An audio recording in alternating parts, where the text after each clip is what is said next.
ऐसे बोलो महाराज भगवान को। लिया गंधोदक, सच बताऊं जब जैसी छिड़का ऐसे उठ गया जैसे सोकर उठा हो। जहां काला शरीर पड़ गया था, जहां काला शरीर पड़ गया था ऐसा मरने ही वाला था।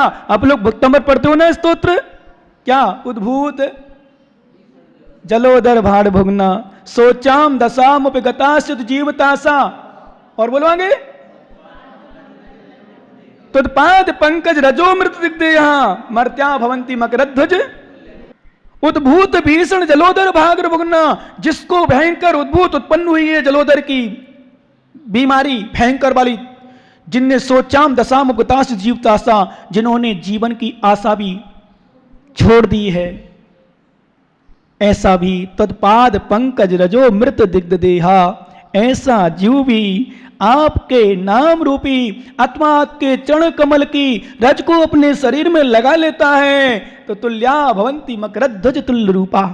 तो कैसा हो जाता है? मकरध्वज, कामदेव जैसा। कैसा होता है? कामदेव जैसे रूप का हो जाता है भगवान। ये भगवान की आराधना का फल। इसलिए हमारे आचार्य महाराज कहते हैं गृहस्थ अवस्था में भी, मैंने आपको कई बार बताया है कि निरंतर, कल परसों भी बताया था शायद, कि आप लोग घर में भी रहो, व्यापार में रहो, घर गृहस्थी में माताओं तुम लोग घर गृहस्थी के काम करो, भोजन बनाओ, चौका लगाओ, अथवा झाड़ू लगाओ, कपड़े धो, कुछ भी करो, भगवान को याद करते रहो। भगवान से कहते रहो भगवान स्त्री पर्याय दोष मत दो, ये मत कहो प्रधानमंत्री को सूचना करो कि झाड़ू में मेरा नाम लिखा, कल के दिन कहोगे हाँ रोटी बनाने मेरा नाम लिखा गया, फिर कहोगे बर्तन मांजने मेरा नाम लिखा गया, पति मांजे। तो कई पत्नियां मंजवाती हैं। इसलिए मैं पतियों से, लड़कों से कहता हूं, यहाँ तो कोई लड़के ज़्यादा विशेष नहीं, पर मैं लड़कों से कहता हूं कि लड़की लाना तो लड़की मत लाना जो लड़ती रहे, लड़की लाना तो बहू रानी मत लाना जो रानी बन के आए, लड़की लाना तो घर वाली बन के आना, गृहिणी लाके बन के आना जो घर भी संभाले, तुम्हें भी संभाले, पूरे परिवार को संभाले। उसका नाम होता है बहू। क्या? उसका नाम बहू। आजकल बहू रानी लाते हैं। क्या लाते हैं? बहू रानी। बहू रानी लाते हैं तो कुछ नहीं कर पाते, लड़ाई होती है। इसलिए सर्विस वाली मत लाना, सर्विस वाली मत लाना। तुम सर्विस करते हो तो भी सर्विस मत लाना। वो आजकल लोड लग गई, मैं तो सर्विस करूंगी। माता पिता भी कहते हैं 20-22 साल 25 साल हो जाते हैं, सर्विस करना, पढ़ाई लिखाई करी तो थोड़ा तो कुछ करे। तो सर्विस करती हो, वो लड़का भी सर्विस करता हो, दोनों सर्विस की शादी हो गई। रोज क्लेश होता है, रोज पता कर लो जिनकी सर्विस हो। 99% मतलब बच्चा होना है, बच्चा हो रहा, आप बताओ क्या करोगे, कौन संभालेगा, किसको बोले? वो मालूम क्या कहती, जवाब देती है तुम्हारा भी तो छे, मारो कौन छे अकेलो, ऐसा कहती है। ज्ञान है, बुद्धि है, बताओ क्या करोगे? अब वो सर्विस से आई, ऑफिस से आई, अब ऑफिस से आई तो ऑफिस से आकर के वो रोटी नहीं बना, रोटी बनी नहीं, क्योंकि सुबह सुबह चले गए नाश्ता करके जो भी हुआ। अब 11-12 बजे आए या शाम को आए, चलो दिन का खा गए, शाम को आए, अब 8 बजे वो भी थक गया, वो भी थक गई, शरीर उसका भी। अब बताओ कौन रोटी बनाए? सब पति देव को बनाना पड़ती है क्या?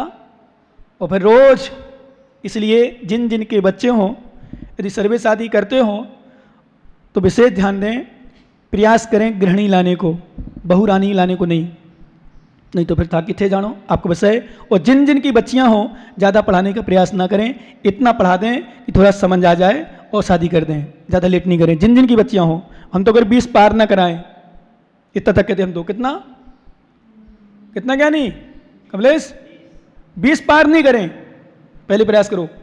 बाकी आपका विषय है, 25 कराओ, 30 करो, 32 करो, 35 करो। 35 साल की हैं, बैठी हैं, 35 साल की है भाई साहब, सही बताऊं मेरी नज़रों में।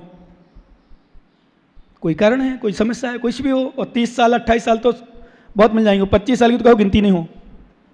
क्यों? जब हम ज़्यादा उम्र कर देते हैं यही भटकाव शुरू हो जाता है, सोच प्रारंभ गलत हो जाए शुरू से। अभी तो मेरी उतनी उम्र है, अभी तो इतनी बात होगी, फिर डिस्टर्ब होते हैं, इसलिए फिर कई समस्याएं आती हैं। अतः हमें चाहिए कि हम थोड़ा सा, यदि माता पिता हैं तो माता पिता का कर्तव्य अच्छे से निभाएं। बच्चों को जन्म ही ना दें, बच्चों को संस्कार का भी जन्म दें, पहले से भरें। माताएं, जितनी माताएं मात्र रोटी बनाने में और घर के काम में ही नहीं, बच्चों पर भी ध्यान रखो, विशेष रूप बच्चियों पर विशेष ध्यान दें। बताओ, ध्यान रखना, विशेष ध्यान दो। कहाँ जा रही है, मोबाइल से बात करी तो कहाँ करी, एक बार सर्च कर लो, देखो, आप चेक करो। और कभी कभी पिता सच्चे हो तो कभी कभी कॉल डिटेल निकलवा लो। ऐसा तो नहीं कि मान लो हमें चरा रही हो, कहीं हाँ बुआ से हो रही, कि बाबा से हो रही, कि सामान फ्रेंड से हो रही, कि मारी फ्रेंड से हो रही, मारी फ्रेंड मतलब सहेली हो गई, और पता हो कहीं और हो रही हो। जांच करो, चेक करो। यदि माता पिता हो, जैसे हम लोग गुरु होते हैं ना, हम चेक करते रहते कहाँ कौन बैठा है, क्या कर रहे हैं। अब कुछ बिल्कुल पक्के मजबूत हो, जिनको सुधर नहीं, उनको कुछ नहीं बोलते, फिर करते रहो जो करना सो करो, मोरे का। क्योंकि उससे नहीं माना, अपना गुरु नहीं माना तो भाई नहीं माना तो बड़ा नहीं माना, अपना नहीं माना, वहाँ नहीं ध्यान देते। लेकिन ध्यान देते हैं कब? जब अपना मानते हैं।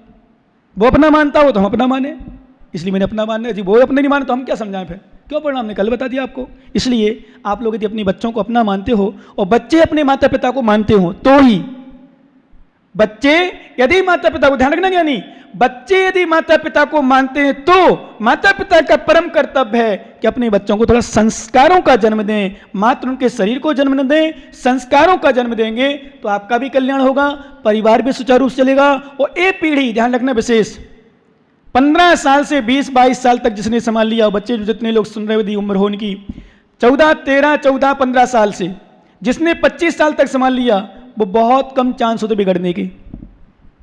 ये उम्र बिगड़ने की भी होती है, ये उम्र सुधरने की भी होती है। इसलिए जितना बन सके बच के रहें, जितना बच के रहें, जितना रहें। बाकी तुम्हारा विषय, तुम्हारा शरीर, तुम्हारा परिवार, तुम्हारा घर, तुम्हारा कल्याण, तुम्हारी आत्मा। मेरा तो कुछ भी नहीं है, मेरा तो काम मात्र, मैं कई बार बोल चुका हूँ, फिर से आपको बोल दूँ, आपने नहीं ध्यान दिया हो शायद, कि मैं मात्र सुधार नहीं सकता, समझा सकता, बोल सकता हूँ। जो माने तो ठीक है, हमने कहा था मानो तो चोखो, नहीं मानो तो चोखो। माने कहीं घाटो कौन है और लाभ भी कौन है? तो सुधर जाओगे, बताओ भैया, तुम सुधर जाओगे तो क्या मुझे लाभ होगा, और बिगड़ जाओगे तो क्या मुझे घाटा होगा? दूसरा विषय में समझने में आ जाए, तुम मान लो नहीं आओगे यहाँ तो मुझे क्या घाटा है, वो आ जाओगे तो मुझे क्या लाभ है? तुम प्रवचन सुनने आ जाओगे तो मुझे क्या लाभ है, और नहीं आओगे, नहीं आना बंद कर दोगे तो मुझे क्या घाटा है? मुझे 1% भी घाटा लाभ कथनचित नहीं है। इसलिए हमारे आचार्य महाराज कहते हैं, ज्ञानी ग्रस्त अवस्था में रहकर के बहुत कुछ करने का प्रयास करो, धर्म ध्यान करो, चिंतन करो। क्योंकि आचार्य महाराज स्पष्ट रूप से, स्पष्ट आचार्य महाराज ने तत्वसार में, आचार्य महाराज देवसेन स्वामी ने स्पष्ट समझाया, साधकों तुक को फटकार लगा दी। गृहस्थों को कल्याण का जैसे एक सूत्र दिया था हमने आपको, ध्यान रत्नाकर्ण श्रापचार में, गृहस्थो मोक्ष मार्गस्थो निर्मोह नहीं मोहिमान, अनगारो गृह श्रेयान निर्मोह मोहिनो मुनि।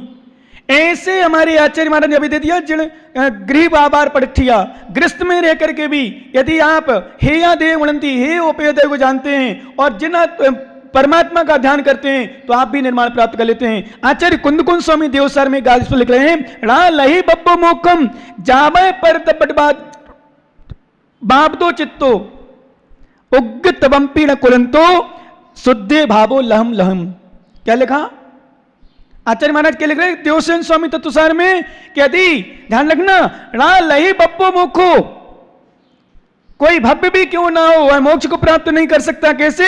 जावे पर द्रव्य बाप दो चित्तो, यदि उनका चित्त पर द्रव्य में व्यावृत है, संलग्न है, लीन है।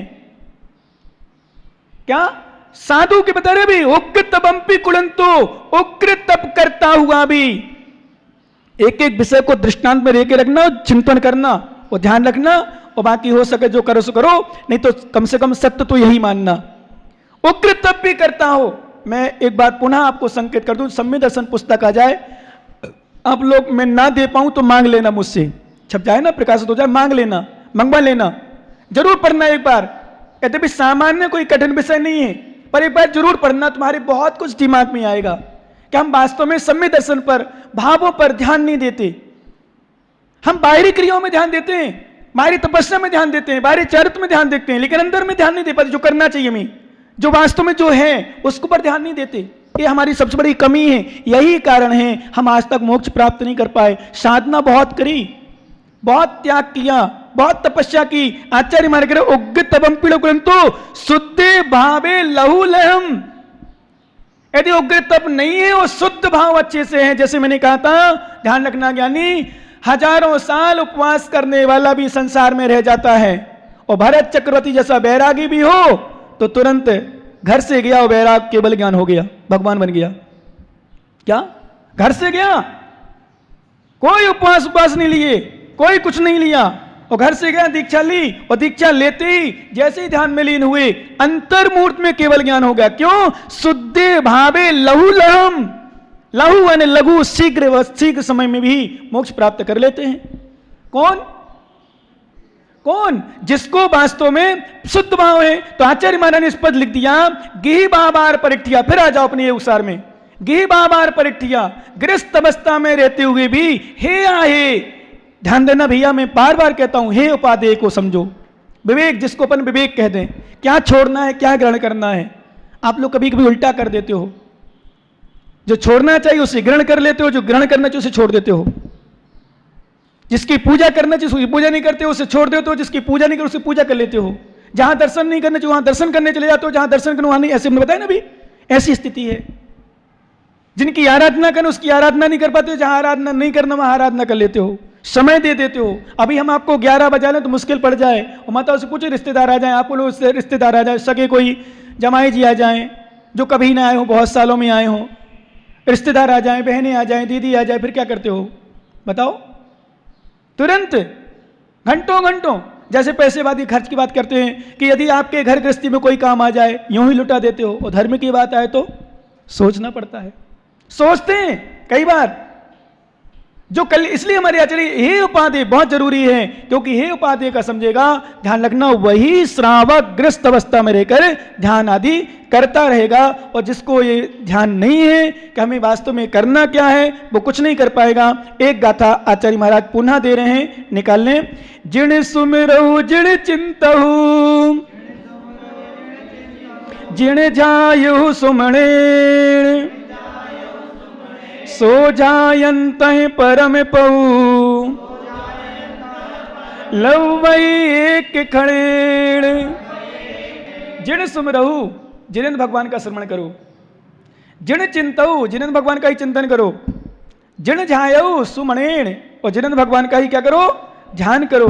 और सुमणेण, अच्छी तरह से मन से क्या करो? उनको ध्यान करो। सो ध्यायम तय परम पऊ, ऐसा ध्यान करने से क्या होगा ज्ञानी?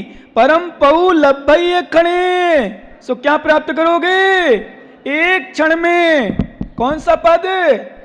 परम पद प्राप्त कर लोगे एक क्षण में। जैसे हमने कहा, भरत चक्रवर्ती जब गए और जब उन्होंने दीक्षा ली, परमात्मा का आधार लिया, उनका ध्यान किया और आत्मा में लीन हो गए। सच बताऊं, हमारे आगम में कहीं कहीं लिखा, कपड़े उतारते उतारते केवल ज्ञान हो गया। क्या लिखा? कपड़े उतारते उतारते, कपड़े उतारते मतलब इतने मुनि बने, ध्यान में लीन हो गए अंतर्मुहूर्त में, और केवल ज्ञान प्राप्त कर लिया।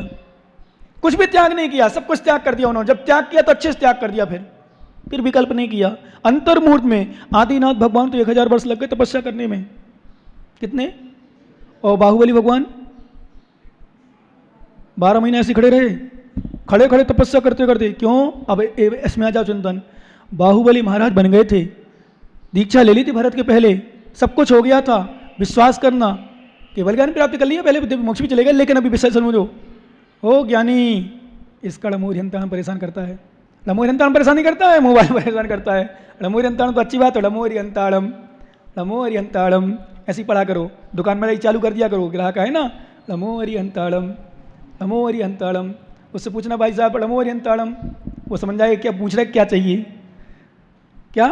हाँ, लमोरियंताणम पढ़ते रहोगे ना, हम बताएंगे आपको कभी लमोकार मंत्र की महिमा का विशेष रूप से स्मरण करने में। कुछ नहीं बोला, ग्राहकों से भी आराम से निकल गया। सुनो अब क्या कह रहे थे हम। बाहुबली 12 महीना लगातार खड़े रहे, कुछ भी नहीं किया, आहार भी नहीं किया। वो आहार क्यों नहीं किया ये आपको हम बता चुके हैं। पता है आपको? किसको पता है? बाहुबली ने आहार क्यों नहीं किया, उपवास क्यों ले लिया? क्योंकि जब बाहुबली, स्वामी सुन लो कान खोल के, जैनियों तुम इतने गंदे हो। मैंने धीरे से बोला, तुम सुनना लो। सुन लिया क्या? आवाज आ गई? बहुत अच्छा। मैं ही सोच रहा हूं सुन तो लो तुम अच्छे से। सच में बहुत गंदे हो, सच में बहुत गंदे हो। मतलब तुम्हारा मुंह में कुछ भी नहीं है, कुछ भी कह सकते हो। तुम्हारा मतलब इटावा वालों को नहीं। मैं तो कुबेर जुत्ती दूर से आए हुए, कहे महाराज कहीं कह रही होते तो मैं तो इतनी दूर से श्रद्धा से भावना से आता हूँ। नहीं, जब भी हम आपको कहें ना तो आप अपने ऊपर मत लेना, ये ध्यान रखना है। और ले लो तो मुझे क्या चिंता है,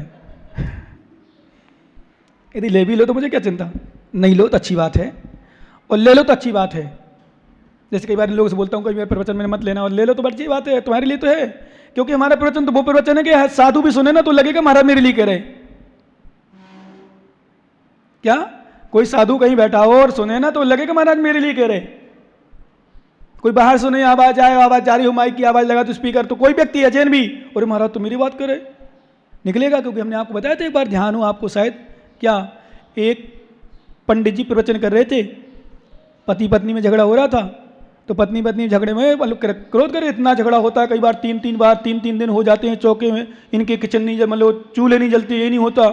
एक व्यक्ति खड़ा हो गया, पंडित साहब, पूरा सभा बिल्कुल छक रह गई, आपको मेरे घर की पोल खोलने से क्या मिलना है तुम्हें? मैंने कौन सी पोल खोल दी? पोल जानते हो ना तुम लोग, मेरे घर की पोल नहीं जानते? मेरे घर की बुराई करने से, मेरे घर की मतलब अंतर की बात बाहर करने से क्या फायदा है? तो उसको पोल बोलते हैं बुंदेलखंड में। बोले मेरे घर की पोल खोलने से तुम्हें क्या मिलना है? बोले पंडित साहब, बोले मैंने कौन सी पोल खोल दी? बोले मेरे घर में 3 दिन से चूल्हा नहीं जला, तो तुमने भरी सभा में क्यों कहा? बोले भाई साहब मुझे तो पता नहीं था, किसी को पता नहीं था, मैंने तो पोल नहीं खोली, पर तुमने जरूर खोल दी। कहने का मतलब हमारा तो सामान्य से चलना था, हमारा तो तुम्हारे लिए अकेले, पहली बात हम तुम्हारे अकेले थोड़ी है, कितने देश के कितने कहां लोग प्रवचन सुन रहे हैं उसके लिए, सिर्फ आपके लिए थोड़ी है कि हम आपके अकेले लिए कर रहे हैं। और आप अकेले थोड़ी बैठे, इतने सारे बैठे, लड़की भी है, बच्चा भी है, बच्ची भी है, महिला बहू भी है, सास भी है, पुरुष भी है, पिता भी है, पुत्र भी है, बच्चे भी हैं, साधु भी हैं, ब्रह्मचारी भी है, सभी है। तो आपके अकेले थोड़ी प्रवचन करने बैठे इतनी दूर इतनी देर के लिए। लेकिन वो कहावतें आप लोगों ने सुना हो, पहले की बहुत पुरानी कहावत है, चोर की दाढ़ी में, सुनते हो ना, चोर की दाढ़ी में तिनका होता है। यदि हम कोई विषय निकालते ना, और कोई विषय मान लो पति पत्नी का विषय ले जाए, तो कमलेश का चेहरा देखना, उस समय पीछे बैठा लेना, मतलब चेहरा उदास हो ही जाएगा, बिल्कुल शांत हो जाएगा, बिल्कुल साइलेंट हो जाएगा, बिल्कुल कुछ भी नहीं करेगा। क्यों भाई, तुम्हारे लिए कह रहे क्या? नहीं, तुम्हारे लिए थोड़ी कह रहे, सबके लिए है। तो ये विषय सबके लिए है, और आप कभी विषय निकले भी शांत रहो, बिल्कुल शांत रहना, सुनते रहना, और यदि जीवन में उतार सको, हमारी बात सही लगे उतारना, नहीं तो हमारी बात उतार देना।